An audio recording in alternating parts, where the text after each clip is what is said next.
Yo les gens, on se retrouve pour une nouvelle vidéo. Une vidéo de présentation de mes reptiles. Alors ça c'est le terrarium de mon Pogona. Il fait 80 x 50 x 50 50 x 45.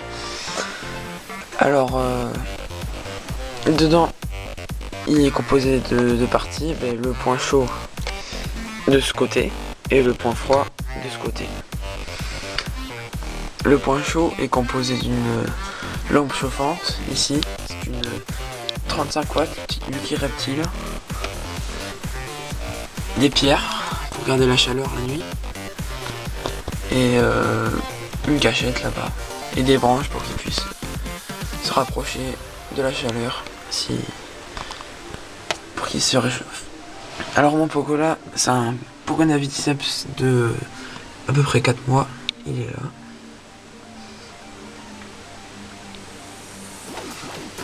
Alors, je l'ai depuis à peu près 2 mois. Il se porte super bien, il mange bien, alors je suis content. Au point froid, on peut trouver la gamelle d'eau et des petites cachettes au fond.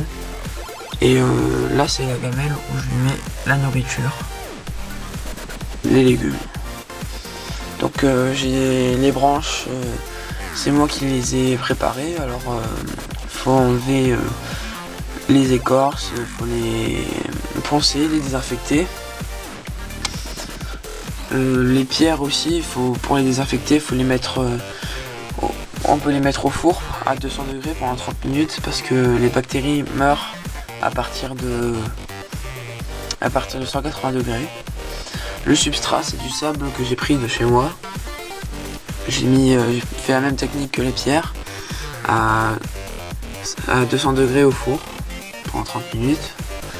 Les cachettes, c'est moi qui les ai fait. C'est avec du polystyrène et en peint par-dessus.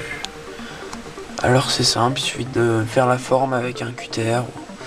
Je ferai démonstration dans un tutoriel pour montrer un peu comment on prépare les branches ou les pierres et les cachettes en polystyrène. Voilà, donc le terrarium aussi c'est moi qui l'ai fabriqué. Alors c'est simple, on prend des planches qui sont imperméabilisées de l'intérieur. Les joints en bas on le fait avec du silicone pour pas que l'eau puisse échapper s'il renverse sa gamelle par exemple. Après j'ai mis du plexiglas pour faire le dessus. Voilà. Et sinon j'ai utilisé du bois tout le long et j'ai mis un petit rail pour faire coulisser la vitre de plexiglas. Donc voilà. Alors ça il est très marrant, j'ai aussi des gecko léopards, mais je préfère largement mon Pogona puisque c'est marrant, enfin le journée on le voit un peu faire les macassis et sur les branches, c'est marrant, il tombe des fois, puis il est plus gentil le matin quand la lumière s'allume, il vient gratter à la vitre pour qu'on le prenne. Il est vraiment attachant et souvent ces choses là, les geckos ils stressent plus quand on les prend. Et les geckos faut pas les embêter, faut vraiment juste avoir un terrarium pour les regarder. Et que les Pogona ils aiment bien la manipulation, des choses comme ça, si on le fait bien, et ils aiment bien. Sans les stresser non plus, la manipulation faut pas en abuser non plus. Voilà. Alors pour ce qui est de la nourriture du Pogona, c'est assez simple. Alors il y a deux types de nourriture. Il y a les légumes et les insectes. Alors quand ils sont juvéniles, les Pogona ils mangent à peu près 60% d'insectes pour 40% de légumes. Mais quand ils deviennent grands, les taux s'inversent car ils mangent de plus en plus de légumes et de moins en moins d'insectes. Donc il faut pas négliger de leur donner des insectes des légumes quand ils sont juvéniles, car sinon plus tard, ils n'accepteront pas d'en manger sinon s'ils en ont jamais mangé. Voilà.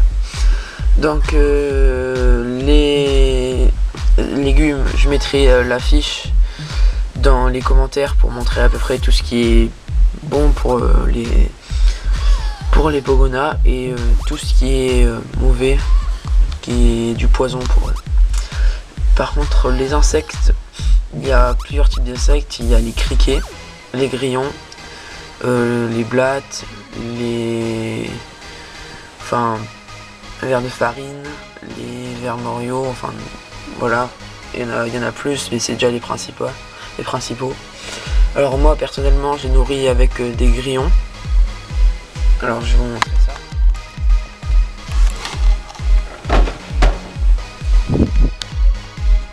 Alors des grillons, donc là c'est mon élevage, parce que ça consomme beaucoup de grillons du coup. Mais... voilà, donc là il y en a un par exemple.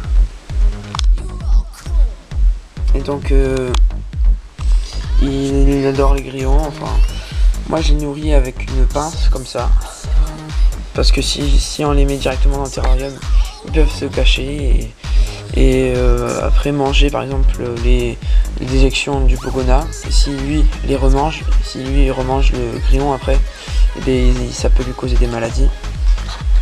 Donc je préfère pas les laisser dans le terrarium, du coup je lui donne à la pince, ou sinon je regarde bien s'il les mange, je lui donne un par un et je regarde bien s'il les mange. Donc je vais vous montrer un peu si j'arrive à l'attraper. Faut l'attraper par l'abdomen.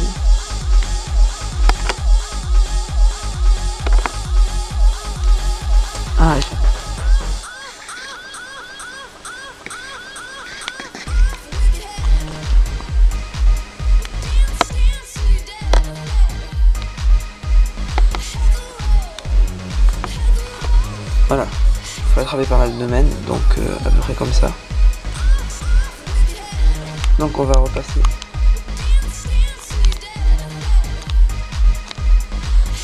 On va repasser à mon Pogona.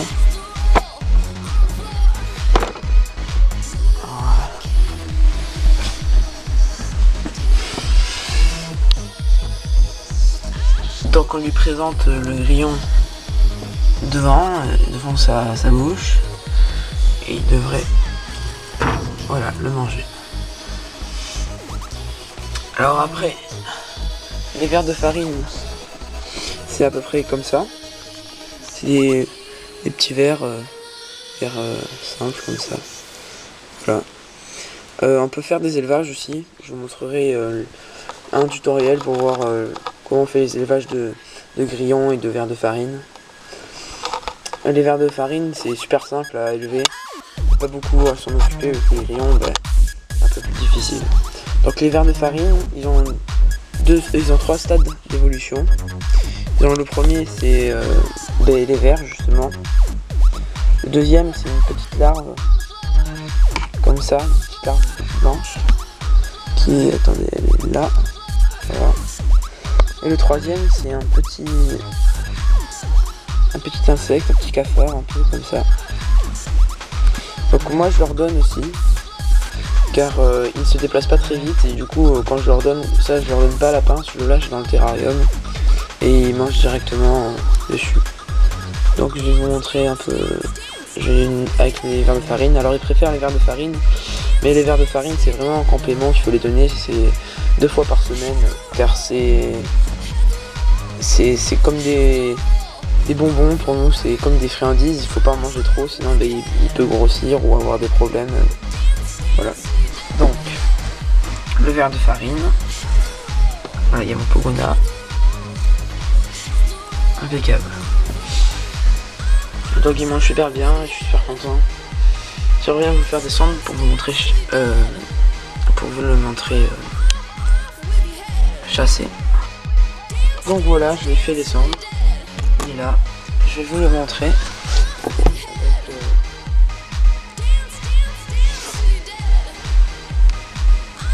Avec un petit insecte. Donc il va directement dessus.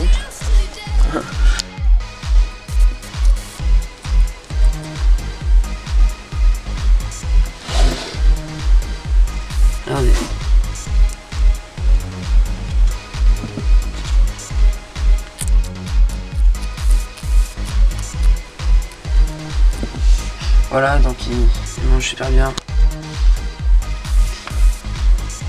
Je suis hyper content de l'avoir. Donc on va passer à la présentation de mes geckos léopards. Alors le terrarium est juste à côté, je vais vous montrer ça. Donc avant de vous parler des geckos léopards, j'aimerais bien vous parler des compléments alimentaires. Donc du calcium et de la vitamine D3. Alors déjà il faut savoir que pour les pogonas, faut saupoudrer les grillons ou les légumes et faut leur en donner à peu près 2 fois par semaine du calcium, et avec vitamine D3 c'est à peu près une fois toutes les 2 semaines. Moi j'en mets une fois tous les 15 jours. Calcium avec D3 sur les grillons. Donc je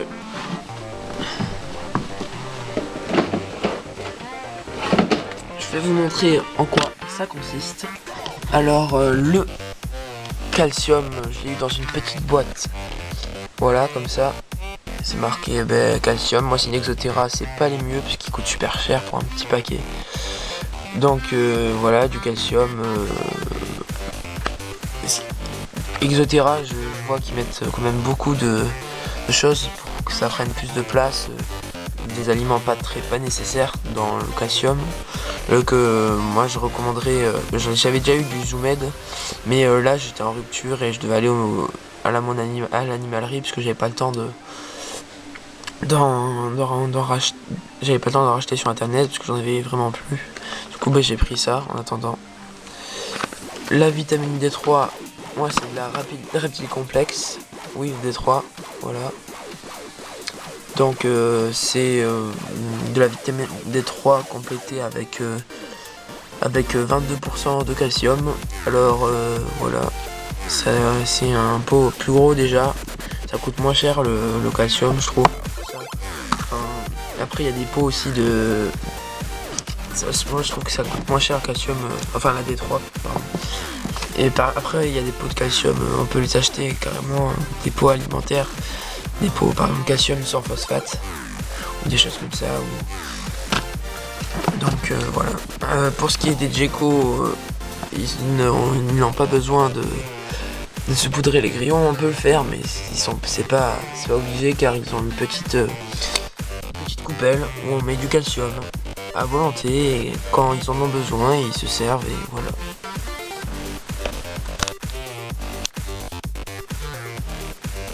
Donc voilà le terrarium de mes geckos léopards. Alors il est aussi composé d'un point chaud ici avec la lampe chauffante et d'un point froid. Alors pour les geckos léopards on peut mettre une lampe UV ou pas en mettre. Là j'en ai pas mis.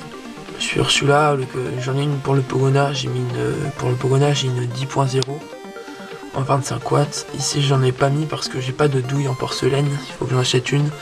Mais je conseille de mettre, pour les geckos léopards, je conseille de mettre une 4.0. Car c'est des animaux normalement nocturnes, et même s'ils sont désertiques, ils n'ont pas besoin d'autant de lumière que des animaux comme le Pogona. Pas besoin d'autant d'UVA et d'UVB. Donc là, c'est au point froid, j'ai ma boîte à mûches. Alors c'est moi qui l'ai faite. Dedans, on peut voir. Je vais vous montrer.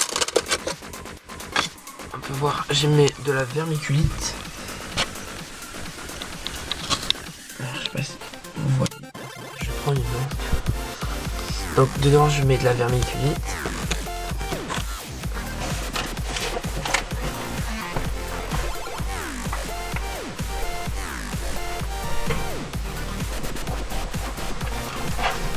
Voilà.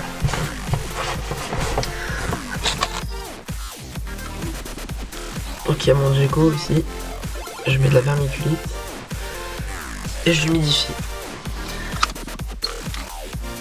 Voilà. Alors je vous montrerai comment faire la boîte à mue aussi. C'est tout aussi simple que les autres boîtes, que les autres cachettes pardon. La cachette au fond là-bas, c'est pas moi qui l'ai fait, je l'ai acheté. Mais c'est avec le crâne aussi, je l'ai acheté. C'est les deux seules choses que j'ai acheté comme décoration pour tout mes terrariums. Donc c'est le même principe. Au point froid, il y a la boîte à mue, l'eau et du calcium, une petite coupelle de calcium qui peut servir à volonté. Car le gecko est intelligent, il est très autonome et dès qu'il a besoin de calcium, et bien il va justement en prendre tout seul. On peut aussi saupoudrer sa nourriture, mais logiquement il y va tout seul. Donc en dessous du point chaud, j'ai des pierres pour garder la chaleur, des branches aussi un peu, car les geckos, plus ils sont cachés, plus ils osent sortir. Et donc c'est plus marrant de les voir dehors car ils sortent pas très souvent, c'est des animaux nocturnes. Alors moi j'ai la chance, ma femelle elle est de sortie. Alors c'est une phase classique, elle a à peu près 8 mois à peu près. Et voilà. Là-bas c'est donc j'ai mis des aérations basses au fond avec des petites grilles. J'en ai 3, j'en ai une là aussi et une là-bas mais on la voit pas. Là aussi sur les murs, j'en ai mis de chaque côté. Aération basse et là aération haute. Et c'est tout. Voilà, donc les geckos aussi mangent, mais je les nourris la nuit car c'est des animaux nocturnes, ils chassent la nuit. J'aime bien leur faire respecter,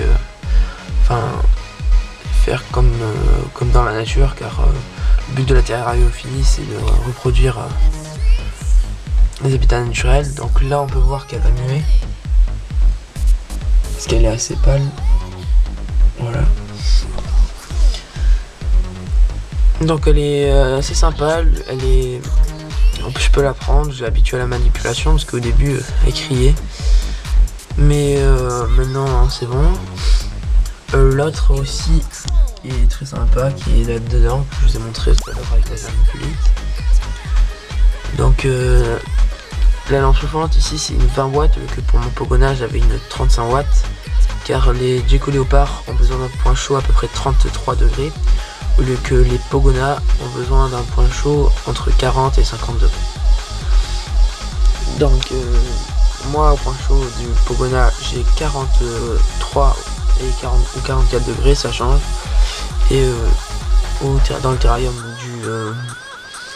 des geckos, j'en ai 34, voilà, 34 degrés à peu près. Donc j'ai un degré, j'ai un peu trop chaud, mais c'est vraiment rien du tout, puisqu'il se régule de toute façon. Donc voilà. Alors le terrarium aussi, ici c'est moi qui l'ai fait. J'ai fait un système avec une vitre en plexiglas qui coulisse et qui descend en bas et se met dans une fente. Alors je suis parti d'un meuble en fait, d'un meuble noir comme ça, qui a été en cube. Au fond il y avait des trous pour faire passer des câbles. J'ai fait des aérations et ce qui est bien c'est qu'il est sur roulette celui-là. Du coup je peux souvent changer de place sans être obligé d'embêter les animaux qu'il y a dedans. Alors les branches c'est la même façon que les autres. Du terrarium du pogona, je les ai préparés, désinfectés, poncés, j'ai enlevé les écorces. Pareil pour l'autre, voilà. Les pierres aussi, j'ai mis au four à 180 degrés, à 200 degrés pendant 30 minutes et le substrat aussi. Et voilà, la vermiculite, il faut les modifier à peu près tous les jours. Alors on peut mettre plusieurs choses, de la vermiculite ou sinon de la sphaigne aussi, ça marche bien. Moi je mets de la vermiculite, perlite, c'est comme ça aussi, je préfère. Donc voilà. Alors pour ce qui est de la nourriture, ça mange exactement la même chose que le pogona, sauf que les geckos ne mangent pas de légumes.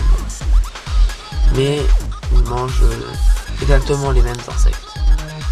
Donc là, si je lui montre un insecte, je sais pas si elle a mangé parce que c'est le jour, mais je préfère pas parce que j'ai envie de respecter leur habitat. Voilà. Donc on va se... Donc je vous dis au revoir. À bientôt. Je ferai un petit tutoriel pour vous montrer comment on fait justement les décorations ou les cachettes, boîtes à nuit ou choses comme ça. Je ferai un tutoriel. J'essaierai de faire le plus vite possible. Je vais pas vous montrer dans le tutoriel les rochers et les substrats parce que c'est simple, je vais le mettre au fond. Et je vous montrerai comment faire les branches. C'est super simple mais ça prend du temps. Parce que plus on prend une grande branche, plus il faut y passer du temps et il faut qu'elle soit clean et bien désinfectée puisque j'ai pas envie que les animaux s'infectent. Et pareil pour les boîtes à mules.